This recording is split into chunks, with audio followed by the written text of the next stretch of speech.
Hi, Blue Devils. Welcome back. Ooh.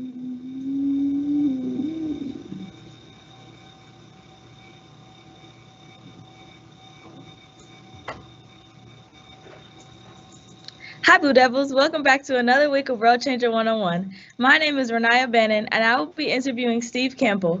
Mr. Campbell is the Vice President of Communications and External Affairs for our very own football team, the Indianapolis Colts.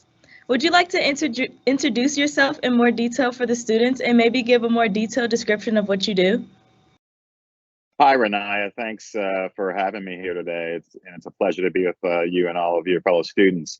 So, yeah, I'm Steve Campbell. I'm Vice President of Communications and External Affairs for the Colts. I grew up here in Indianapolis. I grew up in pretty close on the north side of Indianapolis, pretty close to Holiday Park, and in that area. And so I went to North Central High School and grew up here in Indianapolis. Loved it. Loved growing up here. And then I went to college at Wabash College, about an hour from here.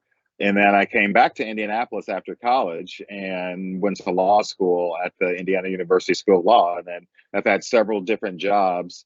I started my career in public service and spent a lot of time there. And then transitioned. I ran my own business for a little while, and then transitioned into sports and now work with our Colts and have a wonderful time working with the players, the coaches, and the Ursay family. That's great. What makes you happy about going to work every day? Oh, that's a great question. And what I do, and a little bit about my job, we work in media and communication. So anytime you see a player or a coach on TV, that usually comes through my department. Also, when you're watching a game on Sunday, we work with the broadcast team and the broadcast partners to make sure they have all the information about our team. And then throughout the week, we're facilitating interviews with local reporters and national reporters. If you're a big fan of ESPN, we talk to ESPN all the time. We talk to to CBS, Fox, NBC, and ABC Sports all the time. So it's something. To answer your original question about what makes me happy to go to work every day is that it's always something new. Well, first of all, it's always something new. It's a very interesting field because there's in the world of media and communications and social media and everything. There's always so much information out there, so it's always something new. But it's also something I enjoy doing. I enjoy. Our job is to give our fans and give reporters and give people information about the Colts and what's going on with the team and not only what we do on the field, but what we do off the field also, and what we do in the community and how how we interact with the rest of Indianapolis and Indiana. So that's what makes me happy about going because it's something I enjoy doing and it's something different every day. I love that. How do you enjoy life outside of work?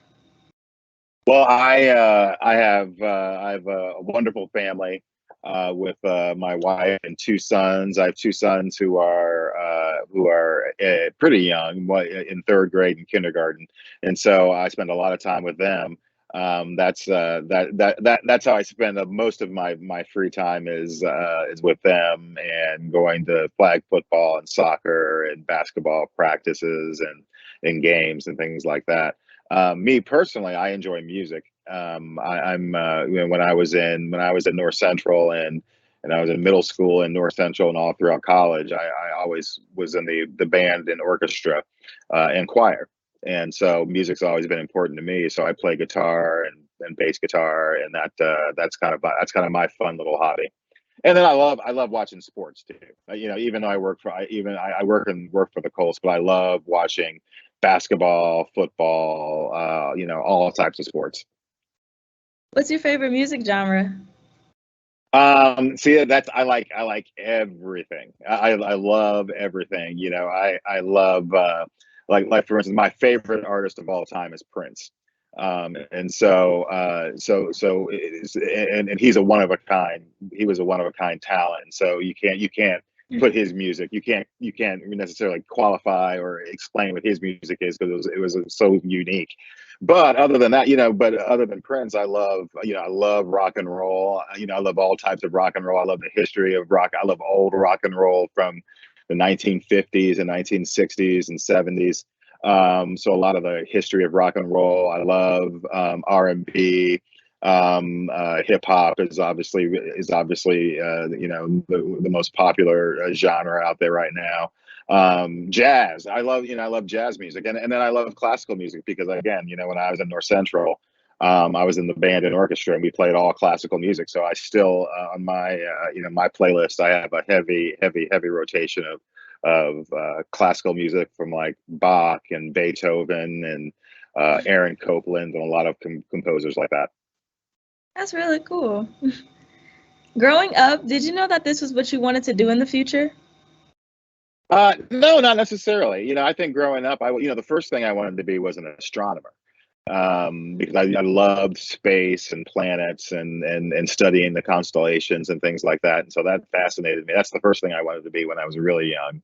And then I thought I wanted to be a physician or a doctor.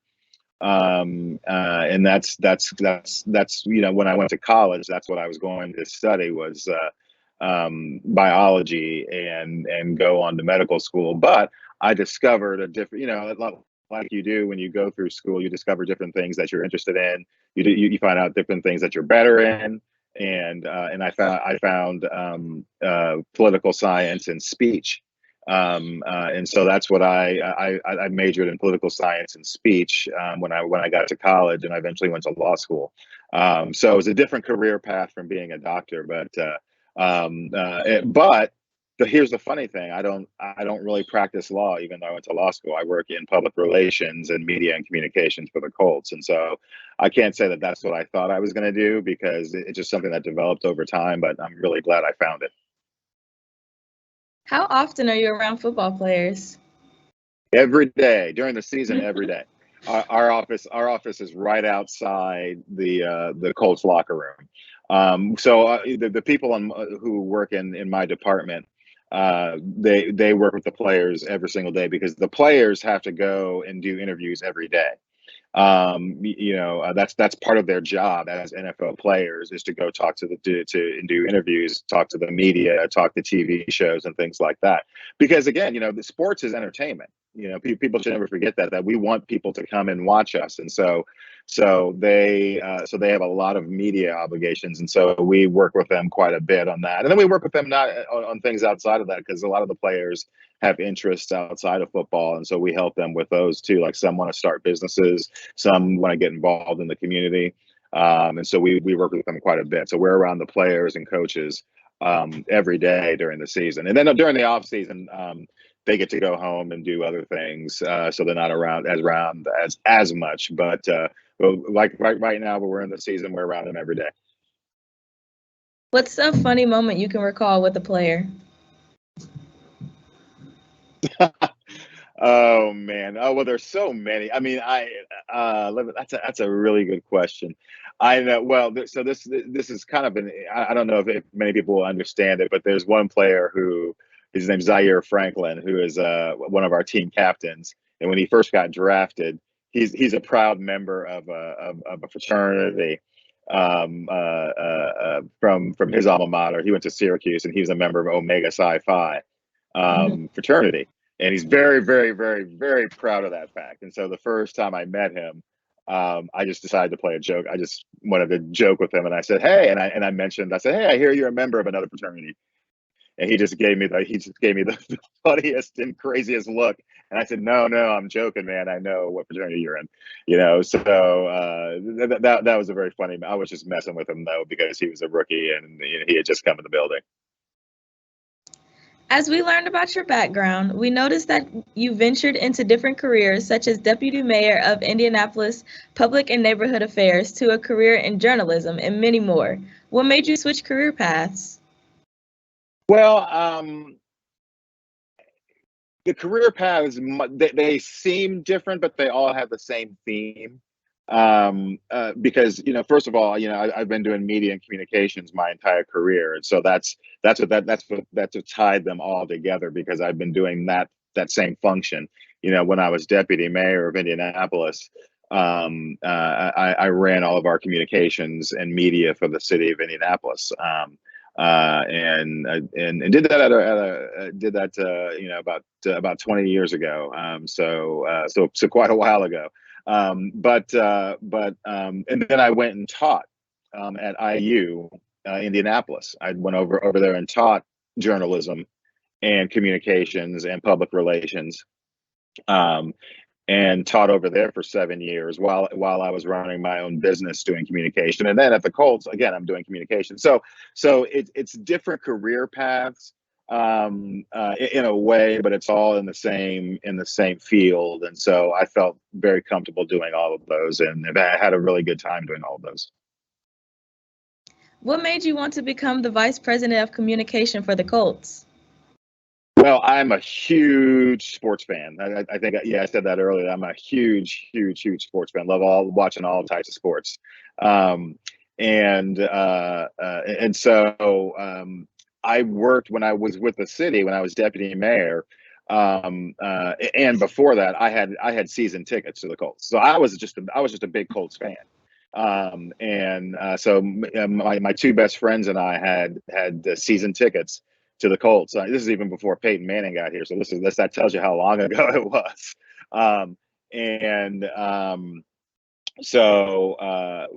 When I worked for the city, and I worked for the mayor's office and served as deputy mayor, that's at the same time when we were trying to build Lucas Oil Stadium. And so I became very familiar and got to know a lot of the people at the Colts, and found out that they were great people. The owners of the Colts, the Irsay family, are great people to work for. They're very generous in the community, and just generous to their staff and players. I can't say enough about them. And so, as an organization, I always wanted to join. And the funny thing is, when I left the mayor's office, I asked the Colts. I said, "Do you have any jobs there?" And they didn't at the time. And it was about 10 years later when the Colts called again. And so it was kind of a dream job, and I had to wait for it for a little while and find other things to do. But it's a dream that came true for me. Considering that you were a deputy mayor of Indianapolis, could you explain to us what's the difference between a deputy mayor and a mayor? Okay, yeah, that's a really good question. So I think most people know what the mayor does. The mayor's elected. We just had our elections in the last week or so. But the mayor is the executive who is in charge of the city of Indianapolis. So everywhere in Indianapolis, in Marion County, the mayor is the chief executive. And what that means is he or she runs the police department and the fire department and the parks department and the Department of Public Works, which does all the sidewalks and streets and street lights and snow plowing and trash pickup and recycling and all that type of stuff. That's what the Department of Public Works does. Pretty much everything that happens in a city is under the mayor's direction. And so it's really that stuff that's really close to you. A lot of people know who the president is and what the president does, or who the governor is and what the governor does. But the mayor is that elected official, that executive that's closest to everyone, to all of us, to everyone's everyday life. Because again, it's your trash outside when your trash gets picked up, or when you go to a park, or when you call the fire department. That's all under the mayor's control. And when I was a deputy mayor, the mayor has the option of having assistants to help him or her in doing that job. And so I served as a deputy mayor, and I had one particular area of city government that I was in charge of, and there were two other deputy mayors as well. And so we were there to assist the mayor, just because it's a very big job. We're a city of close to 1 million people, and it's a very big job, and whoever the mayor is needs a lot of good people to help him or her do the job. Okay. We know you have a lot of involvement within your community doing service projects. How has that helped you grow as a person? Oh, if you're not giving, I think that's what life is all about, is about giving and about service. Something else you said earlier about the different career paths. I treat all of my jobs the same. I'm like, how can I serve others in this job. And I know that sounds weird because you think, okay, communications, what does it have to do with community service? And my thought is, hey, if I can communicate to people, hey, here's how we can help, or here's where you can go for help, or here's how you can come buy a ticket and have a good time at a game, things like that. That those are things that serve other people. And that's what I like to do in my professional life, and then in my personal life, I think it's always important to volunteer because none of us can do any of this alone. I'm a true believer in that. We can't do this alone, and so you need people who can come together and volunteer for whatever effort it is, whether it's whether it's helping out kids, whether it's helping out the environment, whether it's helping out schools. I mean, we have to come together and volunteer and do what we can. And so I do that. I do that whenever I can, and I encourage other people to get in that habit too. We learned that you were a member of the Super Bowl host committee. How was it to be planning such a large event for the Super Bowl?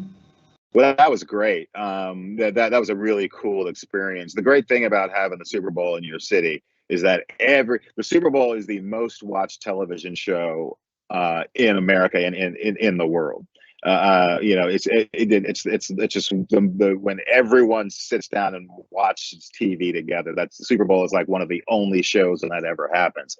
And so when that takes place in your city, that's really cool. That's a really cool thing because everybody's talking about your city, and everybody's, everyone around the country and around the world who's watching that game and is preparing for the game, they're thinking about your city. And that's just really cool. I mean, that's cool because that's good for local businesses.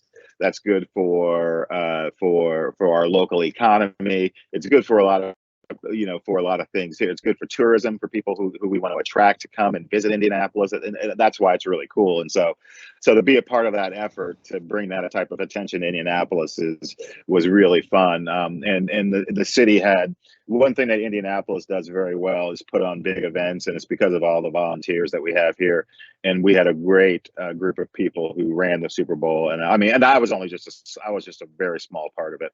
But there were a lot of folks who did this every single day, and this was one of the best Super Bowls that they ever had. In order for students to get into the positions you've been in, where do you recommend they start? First, education. I know that might sound like an old answer, an answer you don't want to hear, but make sure you do focus on your studies.